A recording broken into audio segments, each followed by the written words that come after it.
अगर मैं आपसे कहूं कि अब कॉलेज में जाति, धर्म या जेंडर के नाम पर ताना मारना सिर्फ गलत नहीं बल्कि अपराध बन सकता है, और अगर कोई यूनिवर्सिटी बोले कि हम नहीं मानेंगे तो उसकी मान्यता, फंड दोनों खत्म हो सकते हैं।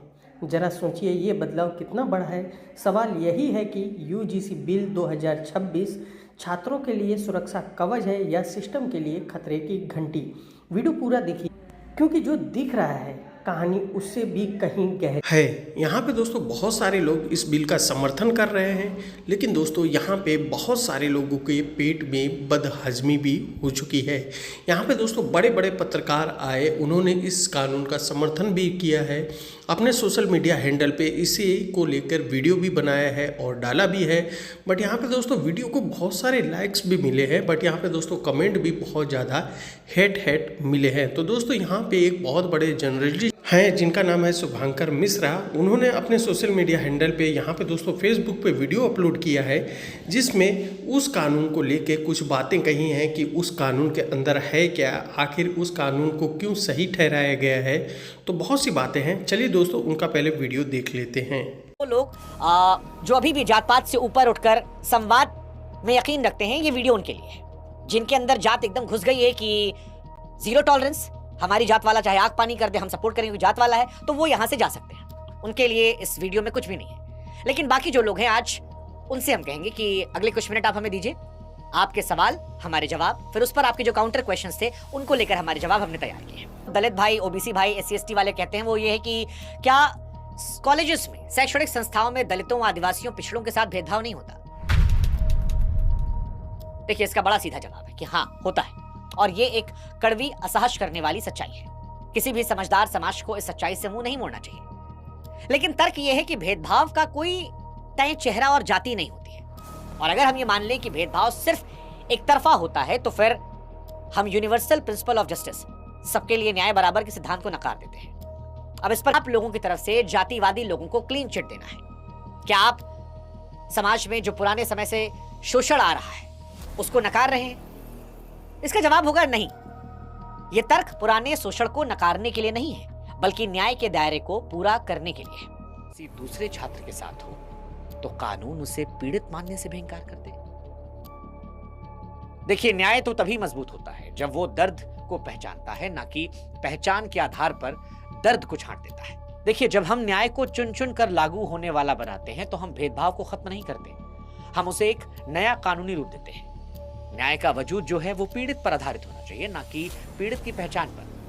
कानून अगर किसी चोट को पहचानने से इंकार कर दे तो वो न्याय नहीं, उसे आप बंटवारा कहेंगे। यूजीसी बिल 2026, जिसका ऑफिशियल नाम है उच्च शिक्षा संस्थानों में समानता का सर्वधर्म विनियम 2026, पहली नज़र में बड़ा मासूम सा लगता है, लेकिन इसके अंदर छुपा मैसेज सीधा और सख्त है। अब कॉलेज और यूनिवर्सिटी सिर्फ पढ़ाई कराने वाली जगह नहीं रहेगी, बल्कि उन्हें संविधान के उसूलों पर चलना होगा। समानता, सम्मान और बराबरी अब स्लोगन नहीं बल्कि नियम होंगे। अब चुप रहो, एडजस्ट करो, सिस्टम ऐसा ही है वाला फॉर्मूला काम नहीं करेगा। इस नियम के मुताबिक अगर किसी छात्र के साथ जाति, धर्म, लिंग, जन्म, दिव्यांगता या सामाजिक स्थिति के आधार पर भेदभाव होता है तो उसे नॉर्मल बात नहीं माना जाएगा। अब ऐसी हरकतें साफ तौर पर गलत और दंडनीय होंगी। यानी जो बातें सालों से चलती हैं, कहकर दबा दी जाती हैं, वही आदतें अब अपराध की कैटेगरी में आ जाएंगी। यही बात कुछ लोगों को सबसे ज़्यादा चुभ रही है। यहाँ पे दोस्तों यूजीसी बिल 2026 के तहत हर कॉलेज, यूनिवर्सिटी में यूक्विटी कमेटी बनाना अनिवार्य होगा, जिसमें SC ST OBC महिलाएं और दिव्यांग प्रतिनिधि शामिल होंगे। मतलब जिन लोगों ने अब तक सिस्टम में आवाज़ नहीं मिलती थी, अब वही लोग फैसले की टेबल पर बैठेंगे। इसके साथ इक्वल अपॉर्चुनिटी सेल यानी EOC बनेगा, जहां छात्र बिना डर के अपनी शिकायत दर्ज करा सकेंगे। इक्विटी स्क्वाड होगी, इक्विटी एम्बेसडर होगा और 24/7 हेल्पलाइन भी मौजूद रहेगी। साफ शब्दों में कहें तो अब शिकायत दबेगी नहीं और सुनी जाएगी। यहाँ पे सबसे बड़ा और सबसे तगड़ा पॉइंट यहाँ आता है, अगर कोई यूनिवर्सिटी या कॉलेज यह कहता है कि इन नियमों को नहीं मानेंगे तो यूजीसी के पास पूरी ताकत होगी कि वह उस संस्थान की मर्यादा रद्द कर दे, फंड रोक दे और उसे सिस्टम से बाहर कर दे।